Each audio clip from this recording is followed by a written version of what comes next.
जो mental math class 10th का next part कर लेते हैं। और मैं हूं हरीश सर, आप देख रहे हैं आपका अपना यूट्यूब चैनल चलो कदम बढ़ाए। तो बच्चों, आज हम करने जा रहे हैं चैप्टर नंबर 4 क्वाड्रेटिक इक्वेशन का लास्ट पार्ट। आइए करना शुरू करते हैं। तो इस चैप्टर के और पार्ट अगर आप देखना चाहते हैं तो डिस्क्रिप्शन बॉक्स में से लिंक ले सकते हैं, या आप मेरे चैनल पर जाकर वहां पर वीडियो या प्लेलिस्ट का बटन को क्लिक करके भी आप उसको देख सकते हैं। देखो क्या कहता है question. If the sum of first n even natural number है और फर्स्ट है यानी शुरू से ही है, इज 420, ये सम गिवन है, फाइंड एन फाइंड आउट करना है। तो यहाँ पर जैसे एन जो नेचुरल नंबर होते हैं वो इवन नंबर हैं, यानी 2, 4, 6, 8, ठीक है, 10, इस तरीके से बढ़ते जाएंगे। हमें नहीं मालूम कि कितने नंबर हैं, लेकिन ये मालूम है कि उनका सम कितना गिवन है, 420 गिवन है। ये सम गिवन है बच्चों 420, ठीक है ना। अब यहां पर ये सम गिवन है तो सम वाला फॉर्मूला आपको अप्लाई करना है, यानी एस एन। तो करने का तरीका, फॉर्मूला क्या होता है, n/2, ठीक है ना, ब्रैकेट, और यहां पर जो लिखना है 2a का मतलब फर्स्ट टर्म से है, और प्लस n-1, और यहां पर आएगा d। इस फॉर्मूले से बच्चों, ये मैं बड़े ब्रैकेट में बना देता हूं, इस फॉर्मूले से आपको सम फाइंड आउट हो जाएगा, लेकिन सम तो गिवन है तो इसका मतलब n फाइंड आउट हो जाएगा, ठीक है ना। तो आइए करना शुरू करते हैं। अब सबसे पहले, क्योंकि n तो हमें मालूम है नहीं, तो n/2 यूं का यूं रखना है। देखो मैं तो एक्सप्लेन कर रहा हूं इसलिए थोड़ा टाइम लग रहा है, लेकिन जब आप इसको प्रैक्टिस करेंगे आप अपने माइंड से इसको इजी तरीके से कर सकते हैं। तो a की जगह a यानी फर्स्ट टर्म, और n-1 ये, और d की जगह यानी डिफरेंस, जो इनका डिफरेंस है, यानी इवन नंबर है या ओड नंबर हो, जो कंटिन्यू होते हैं उनका डिफरेंस हमेशा 2 रहता है, तो 2 यहाँ पर लगा देना है, और ये इस तरीके से, ठीक है। अब देखो n/2, 2 जा कितना होता है 4, और प्लस 2 को n से मल्टीप्लाई करो 2n, और 2 को 2 से भी कर दो, इस तरीके से कर सकते हैं। अब देखो यहां पर n/2, अब 4 में से 2 माइनस कर दो तो 2 बचेगा, बड़े नंबर के सामने प्लस है इसलिए प्लस, और 2n यहां पर 420, ठीक है। अब n/2 को 2 से मल्टीप्लाई करना है तो 2 से 2 कैंसिल हो जाएगा, n आ जाएगा, प्लस n/2 को 2n से मल्टीप्लाई करना है तो 2 से 2 कैंसिल हो गया, n को n से मल्टीप्लाई किया, n², और यहां पर ये इक्वल के साइन से ले आओ इधर, -420 इज इक्वल टू 0, ये आ गया, ठीक है। अब एक बार इसको फिर अरेंज करके लिख लेते हैं। यहां पर n² plus n -420 is equal to 0। अब यहां पर देखना है आपको, यहीं से आपको आंसर फाइंड आउट करना है। अब देखो, अब a b c इक्वेशन लिखी हुई है, अब a और c को मल्टीप्लाई करना है तो 420 आता है, और याद रखना एक टर्म माइनस का है और एक प्लस का है, और माइनस प्लस क्या होते हैं, माइनस होते हैं। यहां पर जो मिडल टर्म है, माइनस करने पर यहां पर कोफिशिएंट 1 माना जाएगा इसका, ठीक है, तो 1 आना चाहिए। यानी ऐसे 2 नंबर फाइंड आउट करने हैं जिनको मल्टीप्लाई करे तो 420 और उनको माइनस करे तो 1, ठीक है ना, ये आना चाहिए। अब देखो बच्चों, यहां पर वो होंगे 21 और 20, ठीक है, इस तरीके से आपको कर लेना है। अगर ना मालूम हो तो इस तरीके से आप उनके फैक्टर कर लीजिए तो आपको मालूम हो जाएगा। अब यहाँ पर खेल चलता है एक, अब यहाँ पर देखना साइन किस चीज का, प्लस का है, तो जो ग्रेटर नंबर होगा उस पर प्लस का रखना है और स्मॉल पर माइनस का रखना है, ये रखना है। अब आपका आंसर आ गया, ठीक है। अब जो प्लस का नंबर है वो एक्चुअली में माइनस का हो जाएगा, और जो माइनस का है वो क्या हो जाएगा, प्लस का हो जाएगा। तो नेचुरल नंबर दिए हुए तो माइनस में तो होंगे नहीं, तो इसलिए आपका आंसर 20 बन गया, ठीक है। आइए करते हैं नेक्स्ट क्वेश्चन। अब इस क्वेश्चन में भी ये भी बिल्कुल बेसिक तरीके से करना है, छोटा सा क्वेश्चन है। देखो क्या कहता है, if an integer is added to its square, एक इंटीजर है उसको उसकी स्क्वायर में ऐड किया गया है तो और ऐड करने पे सम आ रहा है 90। फाइंड द इंटीजर, यहां पर लेट कर लीजिए, let the integer equal to x according to question. According to question क्या कहता है कि इस इंटीजर को इसके स्क्वायर में, ये स्क्वायर इसका हो गया, ऐड करने पर ये ऐड कर दिया तो 90 सम आता है। ठीक है, आइए अरेंज कर लेते हैं, एक्स स्क्वायर प्लस एक्स और 90 को ले आते इधर, ये आ गया। अब फिर इसमें वही आ गया ए बी सी। अगर हम सी और ए को मल्टीप्लाई करते हैं तो एक संख्या माइनस की है, एक प्लस के, ये याद रखना। मल्टीप्लाई करने पर आ रहा है 90 और माइनस प्लस क्या होता है, माइनस होता है। आपको ऐसे 2 फैक्टर फाइंड आउट करने हैं कि उनको मल्टीप्लाई करें तो 90 और माइनस प्लस माइनस होते और माइनस करें तो 1। ठीक है, तो वो होंगे 10 9 जा, यही होंगे।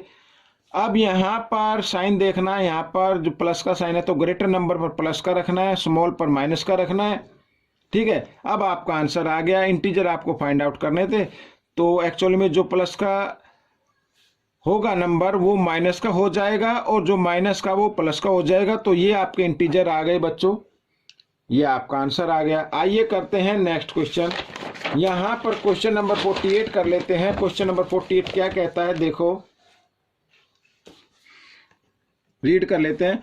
What is the condition to be satisfied for which quadratic equation. यहां पर क्वाड्रेटिक इक्वेशन दी हुई है इक्वल रूट, यानी वो कंडीशन बतानी है जबकि दोनों क्वाड्रेटिक इक्वेशन के इक्वल रूट होंगे।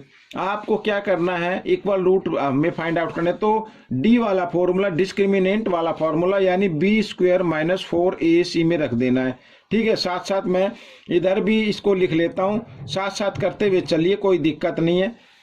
तो यहाँ पर b है आपका ये वाला, तो इसकी जगह 2b स्क्वायर लिखना है, माइनस 4a तो a है और c, यहाँ पर c गिवन है, साथ इधर b है आपका ये यहाँ से लेके यहाँ तक, तो -2 और रूट ac। ठीक है ना, और इसका हम स्क्वायर कर देते हैं -4a क्या है, b है और c क्या है, b है इसके अंदर। ठीक है, ये याद रखना है, इक्वल 0 b लिख लेते हैं साथ में।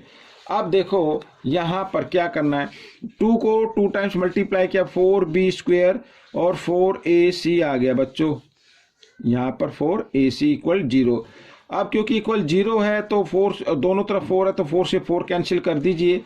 इसको भी कर लेते हैं, -2 को 2 टाइम्स मल्टीप्लाई करेंगे 4 आ जाएगा, और जब यहाँ पर रूट वाले नंबर को 2 टाइम्स मल्टीप्लाई करते तो रूट का साइन हट जाता है, ये आपको मालूम होना चाहिए। और 4b को b से मल्टीप्लाई किया, b square is equal to 0, तो यहाँ भी 0 इक्वल 0 है तो 4 दोनों तरफ 4 है तो 4 को 4 से कैंसिल कर दीजिए। तो यहाँ पर b square minus ac equal 0 आ गया, और इधर जो आ रहा है नंबर वो ac माइनस 4b स्क्वायर और इक्वल 0। ठीक है, अब देखो b स्क्वायर ac इधर माइनस का, इधर आकर ये प्लस का हो जाएगा, और इधर ac और माइनस b स्क्वायर है, इधर आकर ये प्लस का हो जाएगा इस तरीके से। तो बच्चों ये आपका आंसर निकल गया, कोई भी आप इसमें से एक आंसर ले सकते हैं। तो वो रूट होंगे b स्क्वायर, यहाँ पर इक्वल रूट होंगे, ये कंडीशन आपको सेटिस्फाई करेगी। तो अब एक चीज और ध्यान देनी है कि कुछ बच्चे ये इस चीज में कंफ्यूज हो जाते हैं कि इधर जो b लिखा वो लिखा है राइट हैंड साइड में और इधर b लिखा लेफ्ट हैंड साइड में, कोई फर्क नहीं पड़ता बच्चों, बीच में इक्वल का साइन है, इसका मतलब ये इसके इक्वल है और ये इसके इक्वल है। ठीक है, आइए करते हैं नेक्स्ट क्वेश्चन। तो x के लिए सोल्व करना है बच्चों, यहाँ पर बहुत ही आसान है, ये इक्वेशन है। तो 12ab x स्क्वायर इसको लिख लेते हैं एक बार, साथ ही यहाँ पे ब्रैकेट भी खोलेंगे और x को मल्टीप्लाई भी करेंगे। ठीक है, x से मल्टीप्लाई करेंगे 9a को, तो यहाँ भी x लग जाएगा, इधर भी x लग जाएगा, और ब्रैकेट खोल लेते हो। तो ब्रैकेट खोलने के बाद ये हो गया माइनस का, तो 9a स्क्वायर x हम लिख सकते हैं क्योंकि x से मल्टीप्लाई भी किया है, और माइनस माइनस प्लस। ठीक है, तो 8b स्क्वायर x और minus 6ab is equal to 0, ये आ गया। अब क्या करना है, यहाँ पर 2 टर्म ये वाले ले लीजिए, पेयर बना लीजिए और कॉमन नंबर निकाल लीजिए। अब कॉमन नंबर निकालने के लिए देखो 3 की टेबल में 12 भी आता है, 9 भी आता है, तो 3 आ जाएगा। ठीक है, दोनों तरफ a है तो 1a निकाल लीजिए, x भी है तो 1x निकाल लीजिए, b तो नहीं है, ब्रैकेट बनाओ। 3 की टेबल में ये आ गया 4 पे, a पहले ही आ गया बाहर, b रह गया, b लिख लीजिए। x की पावर 2 था तो 1x आ जाएगा इधर, क्योंकि 1x बाहर आ गया और माइनस का साइन। 3 की टेबल में 9 आएगा 3 टाइम्स, और a की पावर 2 था, 1a आ गया तो 1a बच गया, x पहले ही आ चुका है, तो इस तरीके से प्लस का साइन। अब इन दोनों में कॉमन क्या है, 2 की टेबल में आते हैं तो 2 निकाल लीजिए, b भी है तो b भी निकाल लेते हैं। यहाँ पर अब 8, 2 की टेबल में 8 आता है 4 पे तो 4 लिख दीजिए, और b x भी लिखना पड़ेगा क्योंकि x भी है माइनस।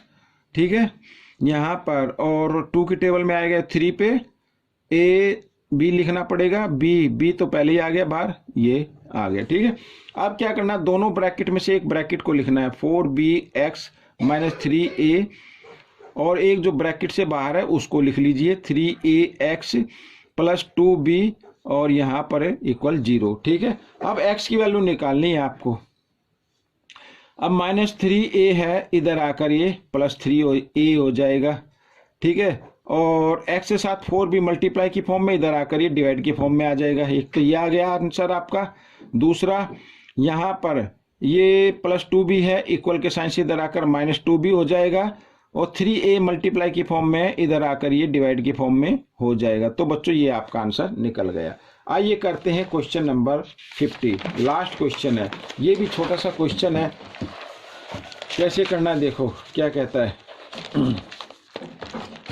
इसको मैं, ये देखो यहाँ पर क्वेश्चन कहता है, what must be the value of k so as. ठीक है, k की वैल्यू हमें बतानी है, so as to solve the quadratic equation, ताकि इस क्वाड्रेटिक इक्वेशन को सोल्व किया जा सके, और साथ ही यानी completing method of completing square. ठीक है, ये एक मेथड होता है, उसके द्वारा हमें इसको सोल्व किया जा सके, तो हमें k की वैल्यू बताने की कि k की वैल्यू क्या होगी। तो k की वैल्यू बताने के लिए बच्चों बिल्कुल ही आसान है, आपको सिर्फ d वाला फॉर्मूला यूज करना है। ठीक है, d वाला फॉर्मूला यानी b square minus 4ac is equal to 0, ये। ठीक है, कोई भी इक्वेशन सोल्व होती है तो 0 की इक्वल ही आती है, इसलिए हमने ये लिख दिया है। अब b हमारे पास क्या है, तो b है 3/4। ठीक है, और यहाँ पर स्क्वायर लगा देंगे माइनस 4ac। a क्या है बच्चों, 9 है, तो यहाँ पर लिख देना है आपको 9। c क्या है, c k है, इज इक्वल टू 0। 3 को 2 टाइम्स मल्टीप्लाई किया 9, 4 को 2 टाइम्स किया 16, और 9 4 जा 36, k इज इक्वल टू 0। अब ये माइनस 36 k इधर ही रहेगा, इक्वल 9/16 को लेके आओ इधर, इसके सामने प्लस का साइन, इधर आकर ये माइनस का साइन बन जाएगा। इस तरीके से माइनस से माइनस का साइन कट गया, k की वैल्यू निकालनी है तो 9/16, और 36 इधर मल्टीप्लाई की फॉर्म में, इधर आकर ये डिवाइड की फॉर्म में आ गया इस तरीके से। तो 9 से डिवाइड कर दीजिए, 9 1 जा 9, 9 4 जा 36, यानी k की वैल्यू जो आएगी आपकी वो ऊपर तो 1 रह गया, 16 4 जा 64, तो ये आ गई बच्चों k की वैल्यू। तो ये क्वेश्चन सोल्व हो गया है। आपको ये क्वेश्चन कैसा लगा मुझे ज़रूर बताएं, इसमें से सीखकर दूसरों को सिखाना है। वीडियो पसंद आए तो लाइक करना बिल्कुल ना भूलें। मिलेंगे नेक्स्ट चैप्टर में, till then keep practicing and thanks for watching this video.